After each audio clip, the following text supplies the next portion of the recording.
Hey, so I just finished the Plucky Squire, and before I talk about the game, I do want to address the fact that, yes, the schedule is a little bit messed up because of Wasteland 3, and yes, it's been a lot of time since the last couple of videos, but honestly, I will say that right now, the next couple of games will be a little bit, the next game's going to be a shorter one, the next one's going to be a little bit of a longer one. I don't know, I think basically what I wanted to say was just kind of like for the Stadia Collection, there's a chance that we will recap it all around the middle of October when everything ends, and then I'll kind of recap a little bit of what Stadia 2 is going to be, which I cannot wait to kind of talk to you guys about. But that's not mainly what we're going to be talking about right now. We're going to be talking about the Plucky Squire, which is made by Devolver Digital. Fantastic developers. They've always done stuff that's creative, even down to their conferences, which is very well known to be really ridiculous. But I don't know, where do I start? I mean, I'll start by saying this claim, I guess, which is I think it might be my favorite game that I played on stream. I would say, factually, a lot of people would say Hi-Fi Rush is better. I would think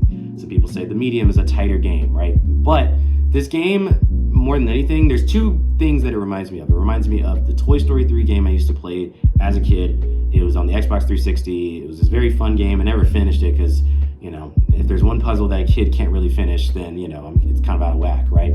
But then another one would be Scribblenauts. Very much like a mix of Scribblenauts and Toy Story mixed together, and having this kind of storybook Zelda kind of look to it all. It's a very unique looking game. The art style is so good that a lot of the game has art scrolls in it where they kind of pay homage to the artist behind the game, and I really love stuff like that. And it's one of those things that kind of reminds me of specifically games made by developers who are really proud of their craft, is that they'll show off multiple different areas of art and kind of the stages of making the game and stuff like that can inspire others, but also kind of get some insight that kind of fits within the game. So yeah, no, it's a really, really well done kind of mechanic to kind of show off how much they love their craft during the game while playing the game. And speaking of loving the game, I love the game to death to the point where I think it's easy for me to say it right now, but honestly, I think it is a perfect game. I think maybe the only nitpicks I have is that there are some kind of like rendering issues and like a little bit of like texture issues and stuff like that, because when they go from 2D to 3D, which by the way, I'll talk about that in detail. That is such a great mechanic. But that's like the only nitpicks I have, is a couple of glitches, a couple of rendering issues, a couple of texture issues. But besides that, the pacing of the game is great. I think I finished it in around 8 hours total. Some of it was looking up stuff, some of it was finding it by myself. But no challenge was really too like super duper hard for me to do. I put it on easy mode or story mode as they have it. It's my preferred mode because I actually do enjoy the story. It seems like it's very simple at first, but what I love that they did that makes it truly a Devolver Digital game, but also its own thing, is it's very fourth wall breaking, and there's tons of references to kind of the meta-ness of the story, basically. These characters kind of learn their existence in a storybook while also going from this kind of book area, this 2D area, this platforming kind of walking around area, to 3D area where basically you kind of find these different toys and different items inside cups and different gaming modes, which is so creative. It almost reminded me of basically like a Haze-like game, you know, like It Takes Two or Split Fiction, where there's these different gaming modes and stuff like that. It's really, really creative, really inventive. Every chapter of the game is either lengthy, but also tries to introduce something new, but also makes it kind of fit within the characters. Like for instance, the main character you're playing, which his name is Jot, but I called him Jit because I thought it would be funnier in the stream, whatever. Jot is the main character, and he's basically mainly the Zelda type character with the sword and the hat and everything like that, with the blue hair. Then you got Violet, who's kind of this person who has this wand, who basically this paintbrush that's basically a wand, where she's trying to learn magic. And then you got Thrash, which is basically this goblin or this elfling or whatever the hell, is basically trying to kind of be the best rock band kind of drummer dude. And they all kind of fit into this weird area where the gameplay fits their character, and it's not just the character fits the gameplay. And that's what I love so much. The game has so much personality, just like a Hi-Fi Rush, just like a Division, just like The Medium. All the games that I love are the ones that really are unabashedly creative and colorful, but also kind of seep into their atmosphere. Even like the villain of the game, Humgrump, is not really the typical villain. They try to add a little bit more to the character, also kind of making fun of villains like that in any kind of video game or any type of like storybook type thing where it's like this evil king.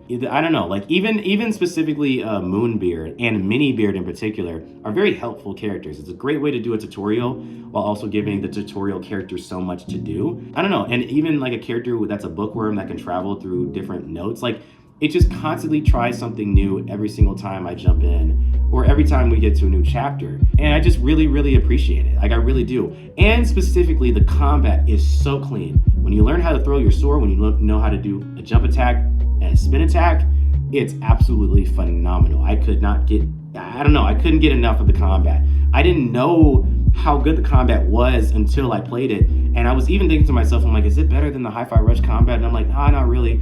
Hi-Fi Rush, you have to learn more about it, but I did have to learn a little bit more about this combat as well. And in general, like the ending of the game is very simple, very fun. There's a great little twist at the end that's really fun in terms of what the character beyond the book is doing and kind of why you're doing it. Once again, a very Toy Story kind of explanatory way, or kind of fourth wall breaking way of why they're doing what they're doing. But also I love that the game is all about inspiration. You can tell that the developer team is very inspired by these different styles, even down to the art scrolls and stuff like that.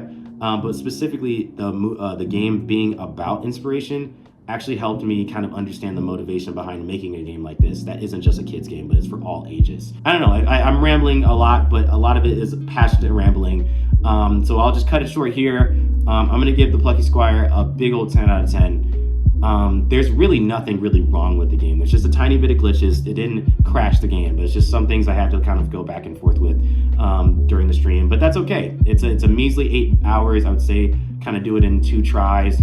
I feel like anybody could really try and master the game. It's not too hard at all. It's actually a fairly easy game. I mean, I am easy mode Evan on this channel, so we have to kind of test that out. So, but yeah, 10 out of 10. I do think it's a masterpiece. I do think it's my favorite game of the entire collection so far, but we have 2 more to go, and hopefully we can finish these in a timely manner. I know, once again, some of the schedule is a little bit messed up, but Tunic is the next one. Tunic is a little bit of a harder version of what we just played. It's basically kind of really going to that Legend of Zelda thing where the language is different. They'll give you tiny bit of hints. I don't know how many times I'm gonna look at my phone to see what I'm gonna do, and I understand that having games hold your hand all the time is not always the best, but I don't know. It's something that's more of a preference for me, so I just want to go outside of my box and explore games like this. But I can't wait to try it out. I love the art style. I love the trailer that came out with it, and that'll be a lot of fun. And hopefully I can do that a little bit in 2 streams or maybe 3 streams. We'll see what happens. And then yeah, we'll be basically almost done with the collection, and we can recap it all in a great tier list that my friend Connor went ahead and made. So we're gonna make some great progress, okay? And then that's basically it. So yeah, that's all I have to say. Once again, format's never gonna be super duper professional, but that's the way I like it. And yeah, thank you so much for watching the video. You don't even have to like or subscribe. You can do whatever you want, okay? It's all free over here. Okay, bye. Let's go.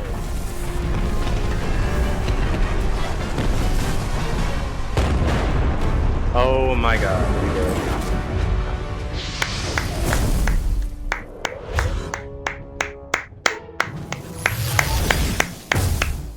Amazing.